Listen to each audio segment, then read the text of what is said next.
Market का पंचता में आप सभी का स्वागत है। आपके साथ मैं हूँ वरुण देव दुबे और बेहतरीन ट्रेडिंग सेशन था आज का। उतार चढ़ाव के बीच में दिन भर निफ्टी में आपने ट्रेड देखा। हालांकि बंद होते होते मार्केट जो है फ्लैट बंद हुए हैं। काफ़ी हद तक दबाव जो है वो बैंक निफ्टी से देखने मिला है, क्योंकि ICICI बैंक के जो खराब खबर आई थी उनको कुछ 750 करोड़ के आसपास का नुकसान जो है वो हो सकता है इस क्वार्टर में। तो उसका इम्पैक्ट जो है वो कहीं ना कहीं मार्केट में देखने मिला। इसके लिए बैंक निफ्टी अगर स्पेशली आप देखें तो वहाँ जो है जम की गिरावट देखने मिली, करीब 0.5% के आसपास की। और उसी का इम्पैक्ट आपने निफ्टी में भी देखा, जो कि 4-4.5 पॉइंट नीचे बंद हुआ है। हालांकि सेंसेक्स जो है वो हरे निशान में बंद हुआ है। कहीं ना कहीं मिड कैप इंडेक्स जो है उसमें अभी भी अच्छी स्ट्रेंथ जो है वो देखने मिल रही है। तो एक बेहतरीन ट्रेडिंग सेशन था। ऊपर कहीं ना कहीं जहाँ आज हमने जो हाई बनाया, इनफैक्ट जहाँ ओपन हुआ है वही आज का हमारा हाई था, और उन लेवल से कहीं ना कहीं एक सेल ऑफ जो है वो देखने मिला। तो एक गैप अप ओपनिंग के बाद थोड़ी गिरावट और उसके बाद फ्लैट बंद होते हुए आज भागते बाजार नजर आए हैं। तो एक अच्छा ट्रेडिंग सेशन था। और आज फिर एक बार हम जो है 9250 के ऊपर क्लोज हुए हैं। ये एक अच्छी बात है। कहीं ना कहीं कन्विक्शन है अभी भी 9600 के लेवल्स के आसपास जाने तक का। उम्मीद करते हैं कि उन लेवल्स तक कहीं ना कहीं बाजार जाते हुए आगे आपको कुछ दिनों में नजर आएगा। लेकिन अभी जो है मोमेंटम काफ़ी अच्छा है। और सबसे इंपॉर्टेंट तो आज जो है HDFC बैंक, टाटा मोटर्स, ये कुछ ऐसे काउंटर्स है जिनसे ज़्यादा से ज़्यादा आपको सपोर्ट जो है वो मार्केट में मिलता हुआ दिखाई दिया। HDFC बैंक देखिए 3.5% के आसपास की तेजी के साथ बंद हुआ है। टाटा मोटर्स 4.5% के आसपास, सन फार्मा 3-4% के आसपास की तेजी, इन्फोसिस जैसे दिग्गज में 3.5% के आसपास के गेंस जो है वो आज बाजार में देखने मिले हैं। तो कहीं ना कहीं ये काफ़ी सारे ट्रिगर्स पॉइंट्स थे जिसके चलते बाजार में आज जो है अच्छी खासी अच्छा ट्रेडिंग सेशन देखने मिला। इनफैक्ट मैं कहूँगा, ना मैं आज इसको बुल्स का दिन कहूँगा, ना मैं इसको बेयर्स का दिन कहूँगा। ये आज मिक्स डे था और एक अच्छा ट्रेडिंग सेशन जो है वो आज भारतीय बाजारों में देखने मिला है। देखना होगा कि कल कैसे ट्रेडिंग सेशन देखने मिलता है। आज 9300 के ऊपर का हाई हमने बनाया। उम्मीद करते हैं कि कल इसके ऊपर की क्लोजिंग जो है वो हमें देखने मिलेगी। और सबसे अच्छी बात तो ये है कि अब कोई भी छुट्टी नहीं है इस हफ्ते। तो 5 के 5 ट्रेडिंग सेशन जो है आपको काम करने मिलेगा, आपको ट्रेड करने मिलेगा। तो इसमें ट्रेड के अच्छे मौके भी बनेंगे और शायद ज़्यादा कन्विक्शन के साथ हम खरीदारी भी कर पाएंगे। ग्लोबल मार्केट से अच्छे संकेत है। कहीं ना कहीं जो नंबर ऑफ केसेस अभी ख़त्म तो नहीं हुए, देखिए नंबर ऑफ केसेस, लेकिन जहाँ 50,000 मिल रहे थे वहाँ 45,000 मिलने लगे हैं। फ़र्क सिर्फ इतना है, फ़र्क पॉइंट्स का है, कोई बहुत बड़ा फ़र्क नहीं है वैसे तो। लेकिन हाँ, थोड़ा बहुत फ़र्क है। हालांकि ग्लोबल मार्केट्स भी आजकल काफ़ी वॉलेटाइल हो गए हैं। फ्राइडे के ट्रेडिंग सेशन में देखिए डाउ जोन्स में अच्छी तेज़ी देखने मिली थी। आज डाउ फ्यूचर्स को देखिए 300 सवा 300 पॉइंट के आसपास की गिरावट दिखा रहा है। जब आपको US के मार्केट में आज देखने मिलती है तो कल मूड बिगड़ सकता है। हालांकि देखना होगा कल के ट्रिगर्स कैसे हैं, आज FI का फिगर कैसे निकल के आता है। अब तो काफ़ी सारी बातें हो गई है जिसके ऊपर डिपेंड करेगा। तो शायद एक ही मार्केट को देख के गिरे या चढ़े नहीं, नंबर ऑफ थिंग्स जो है वो शायद आप जो बास्केट है वो शायद बड़ा हो जाएगा। और इसके लिए देखते हैं कल का ट्रेडिंग सेशन कैसा होता है। लेकिन हाँ, अभी भी 9000 के ऊपर हम क्लोज दे रहे हैं, ये एक अच्छी बात है। चलिए सवाल जवाब का सिलसिला शुरू करते हैं। और सचिन चौहान पूछे हैं Bajaj finance 2170, BPCL 275 long term. देखिए जहाँ तक बजाज फाइनेंस का बात है तो मेरे ख्याल से रखने लायक स्टॉक है, उसमें तो कोई दो राय नहीं है। आपने 2170 पे खरीदा है और 2300 पे ऑलरेडी ट्रेड कर रहा है। देखिए मेरे ख्याल से है ना, 2200 का स्टॉप लॉस लगा दीजिए। अगर ये 2200 को भी तोड़ देता है तो शायद आपको यहाँ से थोड़ी दिक्कत हो सकती है। मैं इसके लिए कह रहा हूँ कि लॉस में बेचिए, मतलब नहीं है काउंटर को। हाँ, देखिए वैसे तो अगर आप बहुत लॉन्ग टर्म के लिए रुक सकते हैं तो मेरे ख्याल से इस काउंटर में कोई दिक्कत की बात नहीं है। आप लॉन्ग टर्म के लिए इस काउंटर में रह सकते हैं, बिंदास सही है। शायद मेरे ख्याल से इस काउंटर में आपको नुकसान तो नहीं होगा, है ना। अगर लेकिन आप थोड़ा ये सोचते हैं कि हो सकता है 2000 आपकी जो बाइंग प्राइस है उससे नीचे आ जाए, पॉसिबल है। लेकिन मेरे ख्याल से उन लेवल्स पे यू नो एक बार एग्जिट करके प्रॉफिट लेके थोड़ा और रुकिए, नीचे जाता है तो और खरीदारी कर लीजिए। और अगर एकदम ही लंबी अवधि के लिए रखना चाहते हैं तो वो भी मत बेचिए, रख ही लीजिए, बैठ जाइए, नीचे आएगा और खरीद लेना। ये वो काउंटर्स है ना जिनकी ग्लोरी कभी खत्म नहीं होने वाली, ये आपको याद रखना है। हमेशा बने रहिए इन काउंटर्स में, लॉन्ग टर्म के लिए अच्छे बेट सही है। दूसरा BPCL 275 लॉन्ग टर्म। देखिए BPCL एक्चुअली बात ये है ना कि वो डिसइन्वेस्टमेंट स्टोरी है। देखिए मेरी बात समझिए, मैं ये नहीं कह रहा कि ये स्टॉक खराब है, स्टॉक अच्छा है।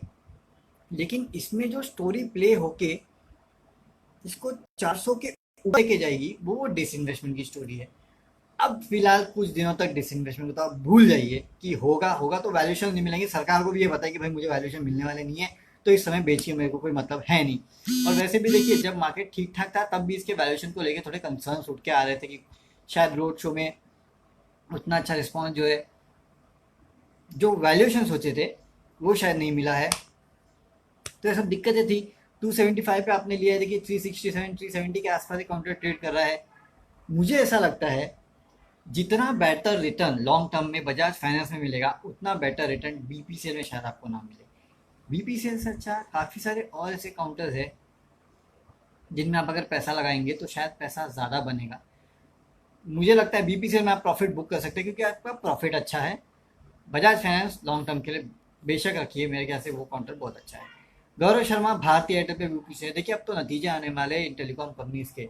भारतीय एयरटेल वैसे भी अच्छे खासे लेवल पे ट्रेड कर रहा है, 490 पे ट्रेड कर रहा है, और काफ़ी सारे लोगों के इस काउंटर पे काफ़ी बुलिश व्यू जो है वो बना हुआ है। मेरे ख्याल से भारतीय एयरटेल इस बार जो आरपू नंबर आने वाले इन कंपनियों के वो काफ़ी बेहतर आने वाले हैं, भले वो भारतीय हो भले वो वोडाफोन हो, रीजंस कुछ भी हो। तो पोर्टफोलियो लाइक स्टॉक है ही अभी भी है, लेकिन हाँ थोड़ा स्ट्रिक्ट स्टॉप लॉस के साथ ट्रेड करना वो मैं इसके लिए कह रहा हूँ क्योंकि सेक्टर को लेकर अनसर्टनिटी है। इस सेक्टर में लीडर्स दो ही रहेंगे, एक तो जियो एक भारतीय एयरटेल, लेकिन प्रॉब्लम या कुछ और होने वाली है और वो सेक्टर को लेके है। तो शायद सेक्टोरल में पॉजिटिव न्यूज सेक्टर पे, इसके लिए मैं कह रहा हूँ कि स्टॉप लॉस के साथ इन काउंटर को ट्रेड करना चाहिए, फंडामेंटली अच्छा काउंटर है। संजय पटेल अशोक लेलैंड पे भी पूछे थे कि संजय जी आज अशोक लेलैंड पे रिपोर्ट आई है वैसे तो नमूरा की थी, जो कि कह रहा था कि इस काउंटर में शायद नो तकलीफ हो, यहाँ से 56 रुपये के आसपास का टारगेट जो है इन्होंने दिया है। लेकिन मुझे याद है अशोक लेलैंड वो काउंटर था जो 14 रुपये से चल के 170 तक गया था भैया, तब शायद कि सब यही बोलते थे कि नहीं अशोक लेलैंड का कुछ नहीं हो सकता। आज भी लोग यही कहते हैं कि अशोक लेलैंड का कुछ नहीं हो सकता। देखिए मुझे भी लगता नहीं है कि अशोक लेलैंड इतना कुछ ब्यूटीफुल काउंटर है जो 170 तक वापस जाएगा, लेकिन 100 तक जाने का दमखम तो लगता है। तो अगर आपके पास पेशेंस है, काफ़ी सारा पेशेंस रखना पड़ेगा आपको। देखिए अशोक लेलैंड ऐसा स्टॉक है ना जिसमें आपको शायद जल्दी पैसा बनते हुए नहीं दिखाई देगा, ये भी मैं आपको कह सकता हूँ। हो सकता है साल भर में आपको पैसा बिल्कुल नहीं बनते हुए दिखाई दे, लेकिन ये स्टॉक यहाँ से दमखम रखता है दुगना होने का, ये भी मैं कह रहा हूँ। वेट कितना लंबा होगा, इकोनॉमी कब तक सुधरेगी, दैट्स अ डिफरेंट केस। क्योंकि आज के टाइम पे अगर किसी बड़े से बड़े इकोनॉमिस्ट को आप पूछ लो कि इकोनॉमी कब तक सुधरेगी तो शायद उसको भी नहीं पता होगा। तो वैसा ही हाल है, सुधरेगी ये पता है, कब सुधरेगी पता नहीं। इसके लिए कह रहा हूँ कि एकदम लंबी समय के लिए और आप थोड़ा पेशेंटली वेट कर सकते हैं तो अशोक लेलैंड बेटर बेट है। शॉर्ट टर्म के लिए कोई बेटर बेट नहीं है, यहाँ से कहीं नहीं जाना मुझे लगता नहीं है। छोटा मोटा रैली आएगी तो आएगी 50 के आसपास तक, उससे ज़्यादा कुछ होना नहीं है। नितिन सोनी हमारे टॉप फैन फाइजर पे पूछ रहे हैं, 4447 पे इन्होंने लिया है। देखिए फाइजर एक अच्छी कंपनी है और मैं हमेशा से कहता आया हूँ कि अगर आपको फार्मा सेक्टर में व्यू लेना है तो मेरे ख्याल से जो एमएनसी फार्मा कंपनीज है वो एनी टाइम बेटर बेट होती है। और इसके लिए मेरे ख्याल से फाइजर जो है दिन भी लेवल पे आपने लिया है, बने रहिए। बेचने की खाए फिलहाल इस काउंटर को नहीं करनी है आपको। मुझे ये काउंटर बहुत अच्छा लगता है और मैं इसके चार्ट देख रहा था कुछ समय पहले, इस पूरे ब्रेकडाउन जो हुआ है उसके पहले, तो इसका चार्ट काफ़ी ब्यूटीफुल था। कंटिन्यूसली धीरे धीरे धीरे धीरे धीरे करके बढ़ता जाता है। इसके लिए कह रहा हूँ इस काउंटर को रखिए, अगर लॉस में है तो बेचना मत, है ना। प्रॉफिट में तो भी मत बेचिए, ये काउंटर आगे आपको बेटर रिटर्न जो है वो कमा के दे सकता है। अंकित मुखर्जी जेके लक्ष्मी सीमेंट और एक्सिस बैंक से, देखिए दोनों काउंटर मुझे अच्छा लगते हैं। सबसे पहले तो एक्सिस बैंक लॉन्ग टर्म के लिए बहुत अच्छा काउंटर है, नो डाउट। बैंकिंग सेक्टर में थोड़े हिकअप्स होंगे, एसएनपी ने भी अब जो इनकी रेटिंग है उसको कम कर दिया। इसके पहले मेरे ख्याल से इकरा या मूडी किसी ने तो रेटिंग जो है मतलब बेसिकली जो आउटलुक है उसको नेगेटिव किया था। तो ये लिंगरिंग वरी रहेगा नो डाउट। बट आप सोचिए ना, चलिए लॉकडाउन खत्म होने के बाद आप कौन से बैंक में जाना पसंद करेंगे? आईसीआईसीआई, एचडीएफसी, एक्सिस, कोटक, इसके अलावा कहीं जाएंगे?